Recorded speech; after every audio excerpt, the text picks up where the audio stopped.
तो आकांक्षा दुबे मामले में लगातार अपडेट पर अपडेट आ रहे हैं। जहां एक तरफ खबर आ रही है कि आरोपी समर सिंह और उसके भाई संजय सिंह के खिलाफ लुकआउट नोटिस जारी किया गया है, वहीं दोनों के देश से फरार होने की खबरें भी आ रही हैं और सामने आ रहा है कि कोई बड़ा पॉलिटिशियन दोनों को भगाने में मदद कर रहा है। वहीं सबसे बड़ी अपडेट एक और सीसीटीवी फुटेज को लेकर आ रही है। जी हाँ, होटल वाली सीसीटीवी के बाद उस पार्टी का सीसीटीवी फुटेज भी सामने आ गया है जिसमें आकांक्षा दुबे आखिरी बार गई थी और उस पार्टी से लौटकर आकांक्षा के साथ वो सब कुछ हुआ। और सबसे बड़ा खुलासा पुलिस की तरफ से किया गया है और वो ये है कि पार्टी के बाद आकांक्षा के साथ समर सिंह और उसके भाई संजय सिंह ने भयंकर लड़ाई भी की थी। तो आखिर क्या है इस नए सीसीटीवी में और कौन सा राजनेता कर रहा है समर सिंह की मदद और आकांक्षा से क्यों लड़ रहा था समर सिंह, आपको बताते हैं सब। आप भी आकांक्षा मामले में अपनी राय कमेंट बॉक्स में जरूर दें और जस्टिस फॉर आकांक्षा जरूर लिखें। वीडियो को ज्यादा से ज्यादा लोगों तक पहुंचाएं ताकि आकांक्षा दुबे को इंसाफ मिलने में मदद मिल सके। चैनल के साथ जुड़कर चैनल को सब्सक्राइब कर हमारी आवाज बने, हमारी ताकत बने। तो 5 दिन बाद भी पुलिस के हाथ पूरी तरह खाली हैं दोस्तों। पुलिस न तो समर सिंह को पकड़ पाई है और न ही उसके भाई को। पुलिस की इन्वेस्टिगेशन इतनी स्लो चल रही है कि आरोपियों को देश के बाहर फरार होने का मौका मिल गया। खबर आ रही है कि समर सिंह अपने भाई के साथ नेपाल भाग गया और नेपाल से उसके तिब्बत होते हुए चीन भागने की खबरें आ रही हैं। और अगर ये खबरें सच हैं तो आरोपियों का पकड़ना उतना ही मुश्किल हो जाएगा जितना आसमान से तारे तोड़कर लाना। वहीं सामने आया कि पुलिस ने दोनों आरोपी भाइयों के खिलाफ लुकआउट नोटिस जारी कर दिया है और नेपाल पुलिस की मदद भी इस मामले में ली जा रही है।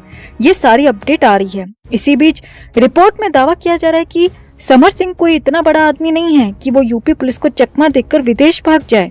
रिपोर्ट्स में दावा किया जा रहा है कि आकांक्षा दुबे मामले में नाम आने के बाद यूपी का एक बड़ा राजनेता समर सिंह की मदद कर रहा है और उसी की मदद से समर सिंह और उसका भाई संजय सिंह फरार होने में कामयाब हो पाए हैं। क्योंकि अब लगभग क्लियर हो चुका है कि आकांक्षा दुबे की मौत के पीछे समर सिंह और उसके भाई का ही हाथ है।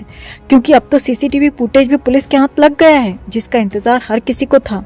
दरअसल होटल वाले सीसीटीवी के बाद अब पार्टी वाला सीसीटीवी फुटेज भी सामने आ चुका है और इसके सामने आते ही एक बार फिर से भूचाल आ गया है और ये साफ हो गया है कि पार्टी में ऐसा कुछ हुआ था जिसके बाद दोनों आरोपी भाई आकांक्षा से बुरी तरह लड़ पड़े थे। पुलिस की माने तो आकांक्षा के फोन से कई ऐसे बड़े सबूत मिले हैं जिससे साफ हो गया कि आकांक्षा मौत से ठीक पहले समर सिंह और संजय सिंह के कांटेक्ट में थी। जी हाँ, पुलिस की माने तो आकांक्षा ने अपनी मौत से ठीक पहले समर सिंह को कॉल किया था। दोनों की काफी देर तक बात हुई थी। आकांक्षा को इससे पहले समर के भाई संजय सिंह का भी कॉल आया था। पुलिस की माने तो आकांक्षा के मोबाइल से लास्ट व्हाट्सएप चैट भी मिली है जो कि आकांक्षा समर सिंह और संजय सिंह के साथ कर रही थी और उस व्हाट्सएप चैट से पता चला है कि समर सिंह और संजय सिंह आकांक्षा को किसी बात के लिए बुरी तरह धमका रहे थे। आकांक्षा पर दोनों बुरी तरह हावी थे और आकांक्षा को बेहद गंदी भाषा में फटकार रहे थे। आकांक्षा बार बार सॉरी बोल रही थी मगर दोनों उसे लगातार गंदे गंदे मैसेजेस कर धमका रहे थे, फटकार रहे थे। अब इस चैट के बाद क्या हुआ ये किसी को नहीं पता मगर पुलिस सूत्रों की माने तो पुलिस के हाथ होटल की जो सीसीटीवी लगे हैं उसमें भी साफ दिख रहा है कि समर सिंह और संजय सिंह आकांक्षा से लड़ रहे हैं, हाथों और उंगलियों के इशारे करके उसे डांट रहे हैं।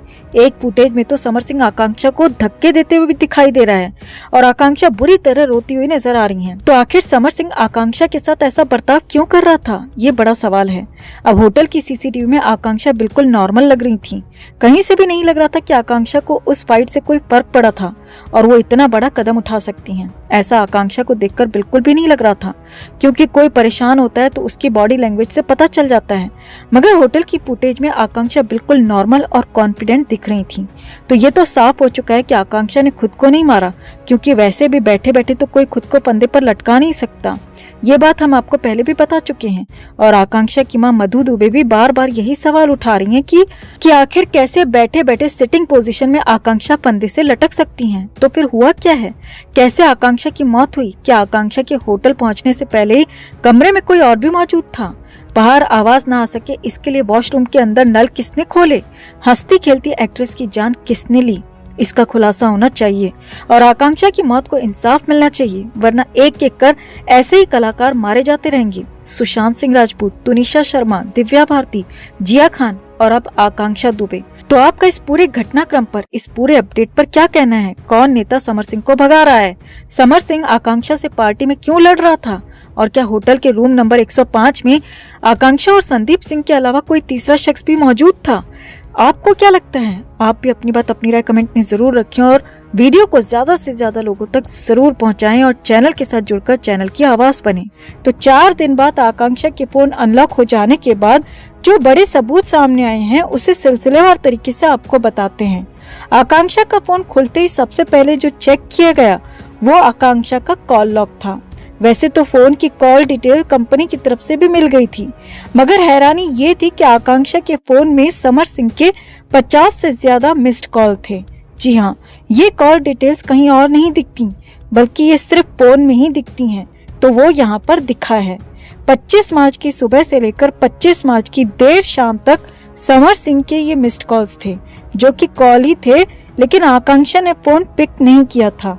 यानी कि किसी बात को लेकर समर सिंह जबरदस्ती कर रहा होगा, किसी बात का वो दबाव बना रहा होगा और वो चीज आकांक्षा नहीं करना चाहती थी और इसीलिए समर सिंह का फोन पिक नहीं कर रही थी, समर सिंह को इग्नोर कर रही थी।